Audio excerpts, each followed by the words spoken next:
ঈদের চতুর্থ দিনের রাজধানীতে ফিরছেন নগরবাসী। লম্বা ছুটি শেষে আগামীকাল সোমবার প্রথম কর্মদিবস, তাই রেল ও বাস স্টেশনে ঢাকামুখী মানুষের কিছুটা চাপ রয়েছে। তবে এখনও কেউ কেউ ঢাকা ছাড়ছেন, তাই স্টেশনগুলোতে দুইমুখী যাত্রী চলাচলে কিছুটা ব্যস্ততা দেখা গেছে। সকাল থেকে রাজধানীর প্রবেশপথ গাবতলী, সায়দাবাদ ও মহাখালী বাস টার্মিনালে ঢাকায় ফেরা মানুষের ভিড় দেখা গেছে। যাত্রীরা বলছেন, রাস্তাঘাট ফাঁকা এবং ভোগান্তি এড়াতেই তারা এখন ঢাকায় ফিরছেন। সময় যত গড়াবে ততই যাত্রীর চাপ বেড়ে যেতে পারে বলে মনে করছেন পরিবহন সংশ্লিষ্টরা। ঈদের ছুটি শেষে রাজধানীতে ফিরতে শুরু করেছে নগরবাসী। এ নিয়ে আরও জানাতে কমলাপুর রেল স্টেশন থেকে আমাদের সাথে যুক্ত হচ্ছেন সহকর্মী অজিত সরকার।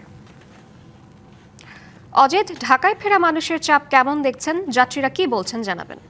পবিত্র ঈদুল আজহার টানা 7 দিনের যে ছুটি, সে ছুটি কিন্তু শেষ হচ্ছে আজ।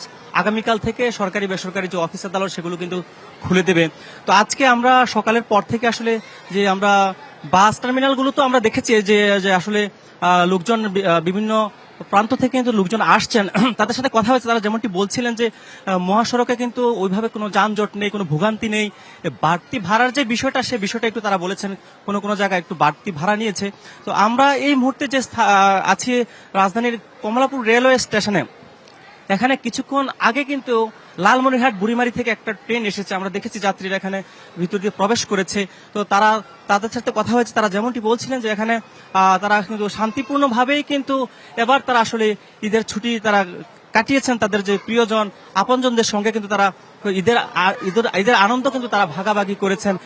আমরা একটু কথা বলবো, আপনি কোথায় থেকে এসছেন আর কেমন ঈদুল আজহার আনন্দ কেমন উপভোগ করছেন? কোন ধরনের ভোগান্তি দেখেছেন কিনা পথে? ঈদুল আজহার আনন্দটা উপভোগ করার জন্য মূলত চট্টগ্রাম থেকে বগুড়ার উদ্দেশ্যে ভ্রমণের উদ্দেশ্যে বের হওয়া। তো বাস যুগে মোটামুটি ঢাকাতে আসছি নির্বিঘ্নে, কোনো সমস্যা হয় নাই। বাট এখানে আসার পরে আমাদের রংপুর এক্সপ্রেসের সময়সূচি ছিল 9:10 কিন্তু সেটা হয়ে গেছে মনে এখন 10টার পরে, যার কারণে আমাদের বাড়তি সময় এই প্ল্যাটফর্মে আমাদেরকে বসে থাকতে হচ্ছে। এটা আসলে খুবই কষ্টদায়ক। তো বাকি অন্যান্য ট্রেনগুলো দেখতেছি সময়সূচি অনুযায়ী স্টেশন থেকে ছেড়ে যাচ্ছে, কিন্তু রংপুর এক্সপ্রেসটা লেট করতেছে আর কি। ধন্যবাদ।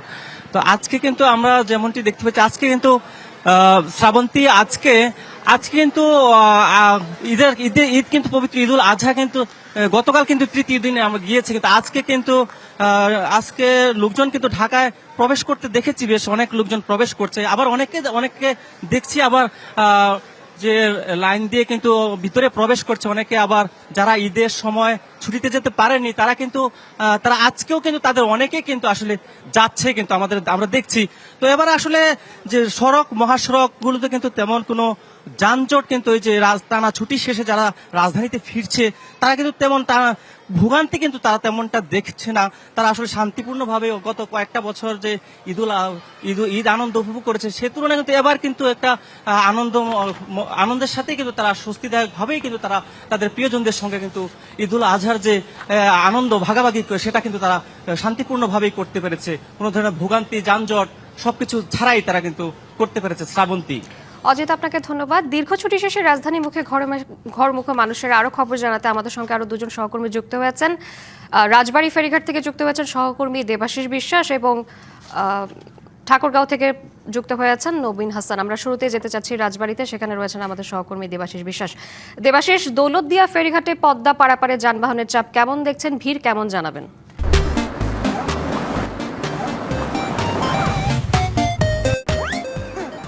আমরা এই মুহূর্তে আছি দৌলতদিয়া ফেরিঘাটে। এটি দক্ষিণ পশ্চিমাঞ্চলের মানুষের যাতায়াতের অন্যতম একটি নৌরুট। আমরা সকাল থেকেই এই দৌলতদিয়া ফেরিঘাট এলাকায় এসেছি। আমরা ফেরিঘাট এবং লঞ্চঘাট সব জায়গায় আমরা আসলে খোঁজ খবর নিয়েছি। আগামীকাল যেহেতু কর্মস্থলে ছুটি শেষে কর্মস্থলে সবাইকে যেতে হবে, যে কারণে দৌলতদিয়া ফেরিঘাটে যাত্রী এবং যানবাহনের চাপ আমরা সকাল থেকে কিন্তু আমরা দেখেছি। লঞ্চঘাটেও মানুষের চাপ রয়েছে। আমরা এই দৌলতদিয়া ফেরিঘাট যারা দায়িত্বে আছেন, আমরা তাদের সাথে কথা বলেছি। তারা জানিয়েছেন যে ঈদযাত্রা নিরাপদ এবং স্বস্তির করতে দৌলতদিয়া পাটুরিয়া নৌরুটে তাদের 17টি ফেরি আসলে বহরে রেখেছেন।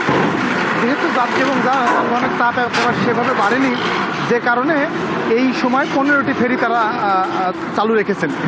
আর 20টি লঞ্চ দিয়ে যাত্রী পারাপার করেন।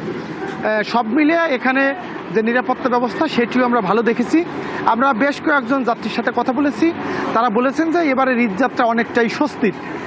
এই আমরা অনেক যাত্রীর সাথে কথা বলেছি, তারা বলেছেন যে যেহেতু আগামীকাল অফিস আদালত খুলবে, যে কারণে অফিস আদালত যোগ দিতে হবে, যে কারণে সারাদিনই আসলে যাত্রী এবং যানবাহনের চাপ থাকবে।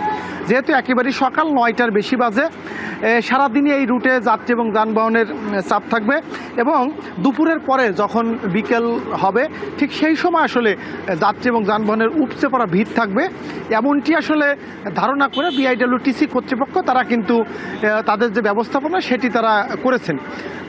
ঈদযাত্রা স্বস্তির করতে এই মুহূর্তে নৌ পরিবহন মন্ত্রণালয়ের একটি টিম কিন্তু এখানে আসলে তদারকি করছেন। বিআইডব্লিউটিসির যিনি দায়িত্বে আছেন সালাউদ্দিন আহমেদ, তিনি কিন্তু জানিয়েছেন। তো সব মিলিয়ে এখন পর্যন্ত যাত্রী এবং যানবাহনের চাপ বেশ আছে, তবে যে উপচে পড়া ভিড় সেটি আমরা দেখিনি। তো এতটুকুই ছিল দৌলতদিয়া ফেরিঘাট থেকে আমার কাছে সবশেষ। ধন্যবাদ আপনাকে। ঠাকুরগাঁও থেকে যুক্ত রয়েছেন আমাদের সহকর্মী নবীন হাসান। নবীন, ঠাকুরগাঁও বাস টার্মিনালে যাত্রীদের ভিড় কেমন দেখছেন, যাত্রীরা কি বলছেন জানাবেন। শ্রাবন্তী, আপনি জানেন যে নারীর টানে যারা ঘরে ফিরেছিলেন ঈদ করতে পরিবারের সাথে, এবং তারা কিন্তু আবার কর্মজীবনে ফিরতে শুরু করেছেন। আপনি জানেন যে আগামীকাল শেষ কর্ম শুরু হবে, আজকে শেষ কর্মদিবস। তো আমরা সকাল থেকে ঠাকুরগাঁও কেন্দ্রীয় বাস টার্মিনালে রয়েছি। আমরা দেখেছি যে সকাল থেকেই এখান থেকে বেশ কিছু বাস ছেড়ে গিয়েছে এবং সকালে কিছুটা আমরা ভিড় কম লক্ষ্য করেছি, এবং যে সকল বাস গিয়েছে তারা সঠিক সময়ে গিয়েছে। আমরা বিভিন্ন যাত্রীর সাথে কথা বলেছি, তারা তেমন কোনো অভিযোগ দেয়নি। তারা বলছে যে তারা এসেছেও খুব সুন্দরভাবে এবং যাওয়ার সময় যে গাড়িগুলো ছিল সঠিক সময় ছেড়ে যাচ্ছে এবং তাদের কাছে অতিরিক্ত ভাড়া কেউ নেয়নি, এমনটাই দাবি করেছে যাত্রীরা। আমরা একটু কথা বলবো যে এখানে আমাদের সাথে রয়েছেন একজন কাউন্টার মাস্টার হানিফ কোচের, আপনি ম্যানেজারের দায়িত্বে রয়েছেন। আসলে রাস্তায় জ্যাম কেমন, আপনাদের গাড়িগুলো আপনারা সঠিক সময় ছেড়ে যাচ্ছেন কিনা, আমরা কথা বলবো রাকিবের সাথে। যে আমাদের গাড়িগুলা প্রবাবলি সঠিক টাইমে ছেড়ে যাচ্ছে। এখন বিষয় হচ্ছে যে রাস্তার মধ্যে কখন জ্যাম পড়ে সেটা সঠিকভাবে বলা যাচ্ছে না, কিন্তু লক্ষ্যমাত্রা দেখে বোঝা যাচ্ছে যে জ্যাম স্বাভাবিক রয়েছে। তবে মাঝে মধ্যে যদি জ্যামে পড়ে যায় তখন একটু লেটের সম্ভাবনা রয়েছে। আপনারা আসলে কি যাত্রীর কাছে কি অতিরিক্ত কোনো ভাড়া নিচ্ছেন কিনা? এটা আমরা বলবো না, এটা যাত্রীদের মুখ থেকে আপনারা প্রবাবলি শুনতে পাবেন যে তারা কোনো অভিযোগ করছে কিনা। আশা করি তারা কোনো রকম অভিযোগ করবে না এবং আমরা আমাদের পক্ষ থেকে সর্বোচ্চ সার্ভিসটা দেওয়ার চেষ্টা করছি। আমার সাথে রয়েছে আরেকজন প্যাসেঞ্জার, আপনি আজকে ঢাকার উদ্দেশ্যে রওনা দিবেন। তো আসলে আপনারা তো ফিরেছিলেন, রাস্তায় জ্যাম কেমন ছিল, বা এই যে যাওয়ার টিকিট কেটেছেন অতিরিক্ত কোনো ভাড়া নেওয়া হয়েছে কিনা? আমরা আসার সময় আর্লি এসেছি এবং খুব সুন্দরভাবে এসেছি, কোনো সমস্যা হয়নি। আবার যাওয়ার সময় আগে আগে চলে যাচ্ছি। আশা করছি কোনো জ্যাম হবে না এবং সুন্দরভাবে ঢাকায় ফিরে গিয়ে কর্মস্থলে ফিরে যেতে পারবো। শ্রাবন্তী, কথা বলছিলাম, আসলে আমাদের সাথে যুক্ত ছিলেন একজন প্যাসেঞ্জার এবং হানিফ কোচের একজন কাউন্টার মাস্টার। তারা বলছিলেন যে আসলে এবারে ঈদের যাত্রাটা কিন্তু অন্য বারের তুলনায় একটু ব্যতিক্রম, কোনো রকম ভোগান্তি ছাড়াই কিন্তু তারা এসেছেন এবং কর্মজীবনে ফিরতে শুরু করেছেন। শ্রাবন্তী, এই ছিল আমার কাছে ঠাকুরগাঁও থেকে ঘর ফেরা মানুষের সর্বশেষ খবর। নবীন, আপনাকে ধন্যবাদ।